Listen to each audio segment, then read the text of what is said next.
on Chapter 6, Lesson 2, Numerical Expressions. Please turn with me to page 441. So, when we talk about numerical expressions, what we're really going to be doing is order of operation, which we call PEMDAS, or P-E-M-D, whichever occurs first, left to right, and addition, subtraction, whichever again occurs left to right. Let's look at the real world link. The table shows the cost of different snacks at a concession stand. So popcorn is 2, juice or sodas is 1, and hot dogs 4. So I can write this as 3 popcorns times 2, or get $6, and then 4 hot dogs times 4 and get 16 hot dogs. So that I know this is 3, and I could use a P for popcorn, plus 4, and use a H for hot dogs. It's going to come to $22. Now, I want to talk about some symbols that you're going to start seeing.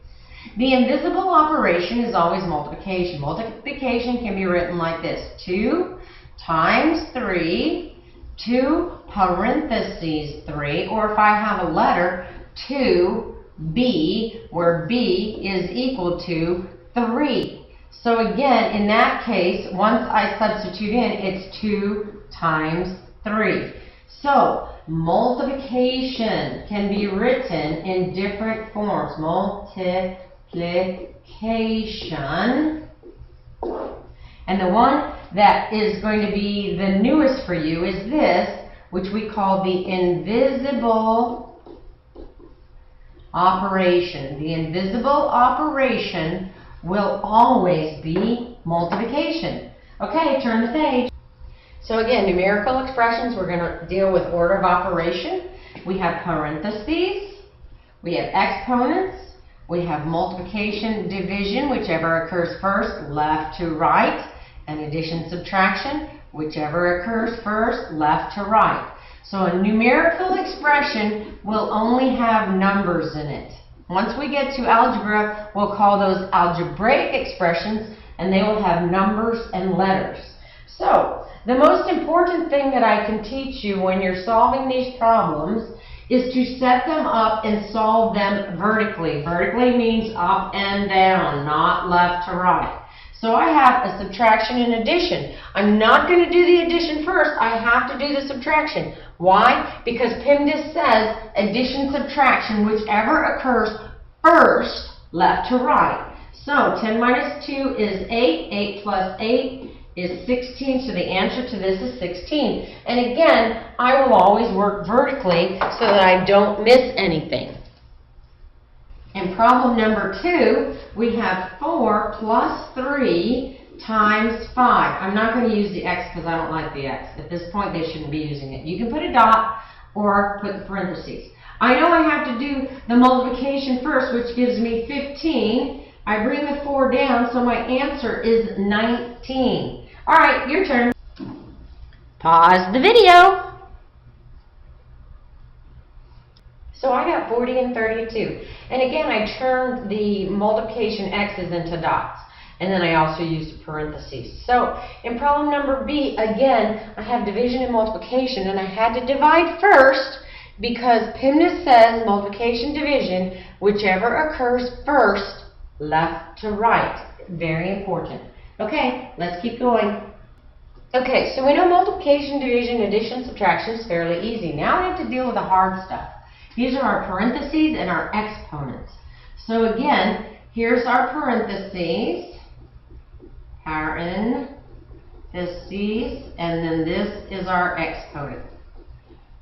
So in the first problem, and again I'm going to write this, 20 divided by 4 plus 17 in parentheses, 9 minus 6. That's how they would write this. They would not put that x there. Now, you're saying, well, why do we have to do this subtraction in parentheses? For whatever reason, they want us to do that first, and that's why we use parentheses for the most part, is to do addition, subtraction before any of the other operations. So we'll put them in parentheses. So we know in this case, 9 minus 6 is 3, 17 times 3, and then we got also 20 divided by 4, which is 5. I have to do this now. We have 17 times 3, which is 51, and then we're going to add our 5, and we get 56. So again, I'm following order of operation, and I'm doing the problems vertically. If you solve vertically, it's easier to do. So we have 3, 6 to the second power, plus 4. And again, I have to do the power first. So 6 squared is 36 times 3 is 108 plus my 4 is 112. And again, I have solved this problem vertically. When you solve vertically, you're less likely to make mistakes or miss one of the numbers that you're trying to work with. Okay, problem number 5. 5 is 5 plus 8 squared minus 2, and then multiply that by 2. And again, I'm not going to use the x. So I've got to solve the stuff in the parentheses. And in the parentheses, I have to do the exponent first. So 8 squared is 64 minus 2 is 62. And then I have to multiply that by 2, which, oh, look, we can do that over there, is 124. And then I got to add 5, and I get 129. 129. So here, let's go ahead and put the 64 and 62 and 1, 2, 4, 124. Okay, now it's your turn. Again, please use the vertical method. See you soon. Pause the video. So did you get 3 and 2? And again, notice on this one that I left it in the parentheses after I dealt with the exponent so that I could solve this first. And again, I always work vertically. If you work vertically, you won't miss anything. Turn the page. Okay, write an expression for the total cost of 5 lotions, 2 candles, and 4 lip balms. Okay, well, I'm going to introduce you just a little bit to a algebraic. So 5, I'm going to use an L. Now I'm going to use a T for the lotion, plus 2 candles, plus 4 lip balms. I'm going to use my B. So we know lotions are $5. So that's really 5 squared. That's where they got that. And then candles are 7, and I'm getting 2 of those, so that's 2 times 7. I hate this. I'm going to change all of these. And then we have lip balm. We're buying 4 of those at $2 a pop. So again, I'm going to do the exponent first, get my 25, then I'm going to do my multiplication. I've got 2 times 7 is 14, and 4 times 2 is 8. So now I've got 25 times 25 plus 14 plus 8, and I get $47. Okay, it's your turn. Be careful with this one because we've got Alexis and 3 friends. So how many people would that be? That would be 4 friends. See you soon. Pause the video.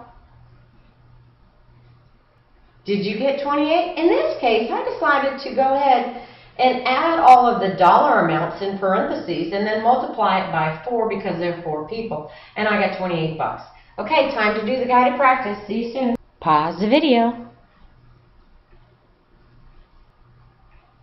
Okay, did you get what I got? I got 7, 47, and 29. And notice again on number 4, you have to be very careful when you're reading this because the numbers did not flow from left to right because they talked about members' prices and then non-members' prices, and then they switched the orders of non-member and member. So 2 members at 10 and 4 members at 24 adds up to $116. So again, the use of parentheses and grouping helps us to solve problems because it tells us the order in which we're supposed to solve the problems. Thanks. Enjoyed it.